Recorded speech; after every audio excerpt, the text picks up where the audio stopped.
예수님의 MBTI 결과는 무엇이었을까요?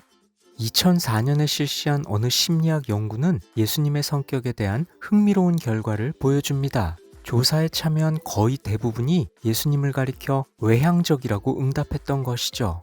예수님의 성격에 관해서 성경이 명확하게 알려주고 있지는 않습니다. 그럼에도 이런 압도적인 결과가 나온 까닭은 무엇일까요? 아마도 외향성이 내향성보다 우월하다고 생각했기 때문에 나타난 결과일 텐데요.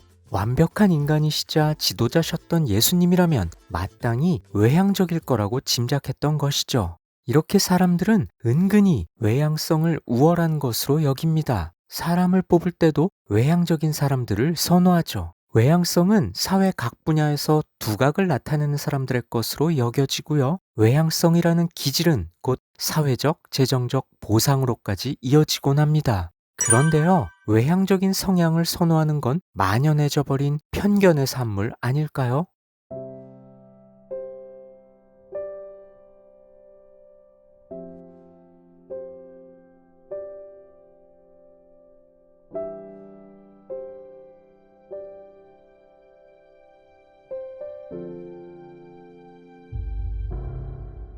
우리는 흔히 교회 활동에 대한 참여도를 신앙의 척도로 여기곤 합니다. 소모임에 참여하기를 주저하거나 교제를 피한다면 냉담한 사람, 심지어 신앙이 부족한 사람으로 분류되기도 하죠. 내향적인 사람은 다양한 오해의 화살들이 겨냥하는 관역이 됩니다.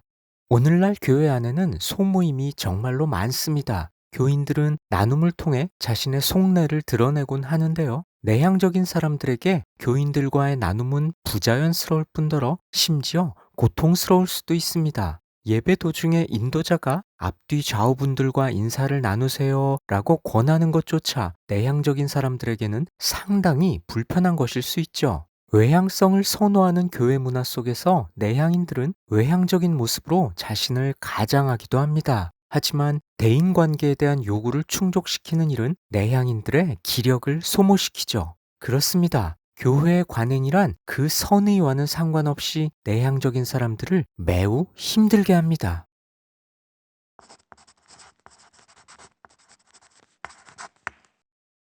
편견과 달리 내향적인 사람들은 그렇게 반사회적이지도 않습니다. 수잔 케인이 언급한 것처럼 내향적인 사람들은 다른 방식으로 사회적입니다. 내향인들은 자신을 많이 드러내지 않으면서도 공동체의 유대감을 느낄 수 있습니다. 교회는 내향인들에 관한 이해의 폭을 넓히지 않은 채 그들이 변해주기만을 자주 요구하죠. 하지만 내향적인 사람은 내향성으로부터 치유받기를 구하지 않습니다. 오히려 자신을 둘러싼 편견과 그로부터 비롯된 상처를 치유받기 원합니다. 정작 치유받아야 할 건 교회 안에서의 각종 활동에 많이 참여할수록 하나님과 더 친밀할 거라는 우리 안에 은근히 자리 잡은 편견이 아닐까요?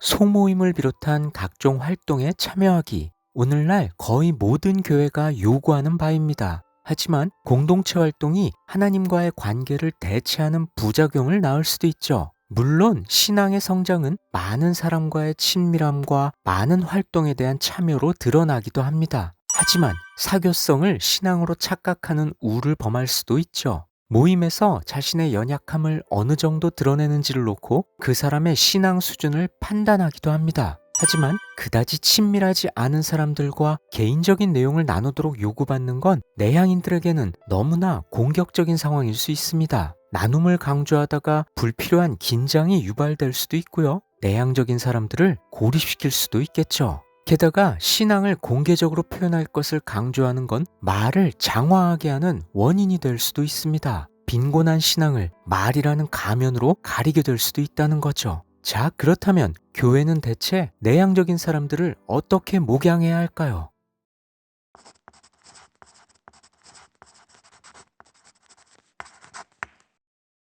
내향적인 사람들은 공동체의 부산한 요구로부터 물러서려는 성향이 강합니다. 교회는 내향인들의 주저함을 용인해야 합니다. 그들의 성향을 긍정해 줘야 하고요. 그들에게 내향인으로 남을 자유를 주어야 합니다. 내향적인 성도를 단지 신앙이 없거나 낮은 수준의 사람으로 간주할 것이 아니라 또 다른 방식으로 그들에게 신앙적 돌봄을 제공할 필요가 있습니다. 내향적인 사람들은 수다스럽지 않으면서 목적이 분명한 모임에 참여할 때 안정감과 만족감을 느낄 겁니다. 만약 특정한 사역을 감당하기 위한 추진위원회 같은 것이 있다면 내향인들의 참여를 유도할 수 있을 겁니다. 신앙을 드러내는 방법이 외향적인 활동으로 편중된다면 교회에 크게 공헌할 수 있는 사람들을 소외시키는 안타까운 결과를 낳을 수 있습니다. 내향적인 사람들을 배려하고 섬기는 일은 사역의 깊이와 넓이를 확장하는 일이자 교회가 스스로를 치유하는 일이기도 합니다. 내향인들의 강점이라고 할 수 있는 통찰력이나 사려 깊음은 교회를 풍성하게 하는 하나님의 선물이죠.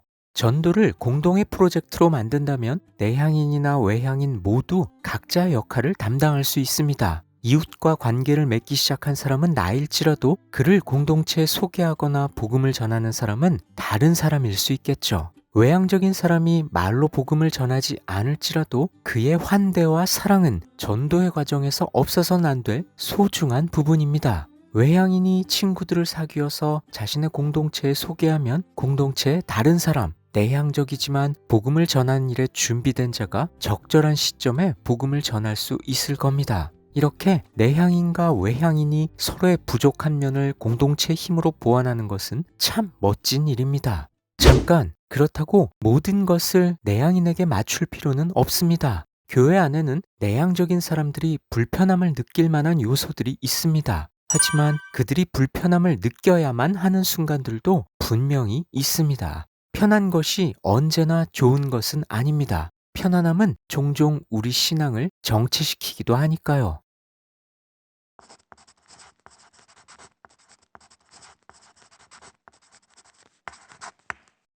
오늘날의 개인주의 사조는 공동체를 선택사항으로 여기게끔 합니다. 공동체에 대한 관심보다는 개인과 하나님 사이의 관계에만 초점을 맞추게 하죠. 하지만 하나님께서는 가장 내향적인 사람이라도 다른 사람과 무관하게 살도록 하지 않으셨습니다. 성경은 여러 곳에서 공동체를 강조합니다. 창세기의 창조기사는 하나님께서 우리의 형상으로 인류를 창조하셨다고 진술합니다. 하나님은 삼위일체라는 공동체로 계십니다. 인간은 하나님의 공동체를 반영하고 있는 공동체적 피조물이죠. 히브리서 기자는 그리스도인의 삶에서 공동체가 필요 불가결한 것임을 강조했습니다. 내향인이든 외향인이든 그리스도인이라면 공동체적 삶은 당연한 것입니다. 만약 공동체 한 구석에 계속해서 익명으로 머문다면 사람들이 아무런 요구도 하지 않을 거고요. 누군가에게 신세를 지지 않아도 됩니다. 거절당할 리도 없죠. 하지만 친밀한 대인 관계로부터 비롯된 영적 성장의 기회는 잃고 말 겁니다.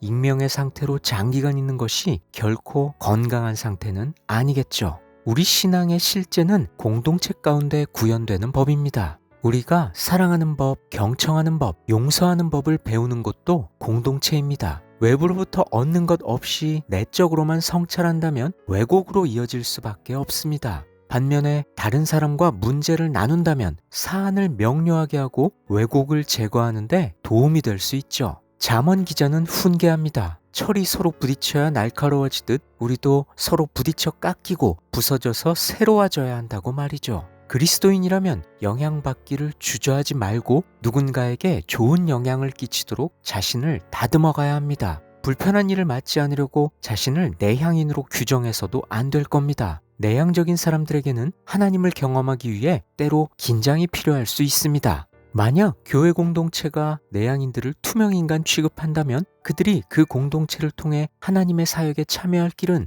막힐 겁니다. 내향인이 자신에게 맞는 교회를 찾는 일이란 그저 편안한 집 같은 교회를 찾는 것이 아닙니다. 내향인의 모습 그대로 하나님의 사역에 참여할 수 있는 공동체를 찾는 것이죠. 내향적인 사람은 그 은사를 교회와 세상을 위해 사용해야 합니다.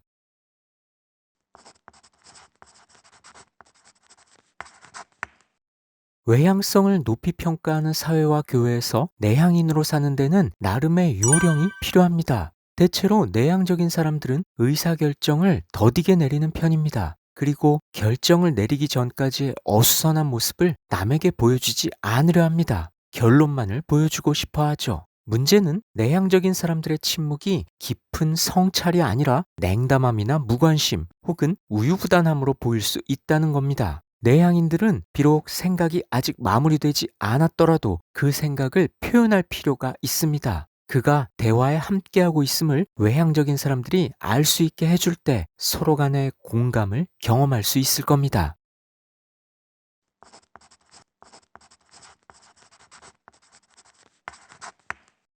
당신이 만약 내향인이라면, 게다가 심신을 지치게 하는 외향성이라는 가면 아래 자기를 감추고 있다면 이제 더 이상 압박감에 시달리지 않으면 좋겠습니다. 하나님께서 주신 당신의 내향성은 소중한 선물이기 때문이죠. 하나님의 위대한 역사는 당신의 내향성을 통해 펼쳐질 겁니다. 사회통념상 리더십에 관한 기준은 외향적입니다. 하지만 하나님께서는 우리의 생각에 매이지 않으시는 분입니다. 문화적으로는 부적합한, 이를테면 내향적인 당신을 하나님의 영광을 위해 지도자로 택하실 수도 있는 분이죠. 하나님은 내향인과 외향인 모두를 사용하시는 분입니다. 하나님은 각자의 성향 가운데서 일하시고 그들의 개별적 은사를 통해 그들과 다른 이들에게 복을 주십니다.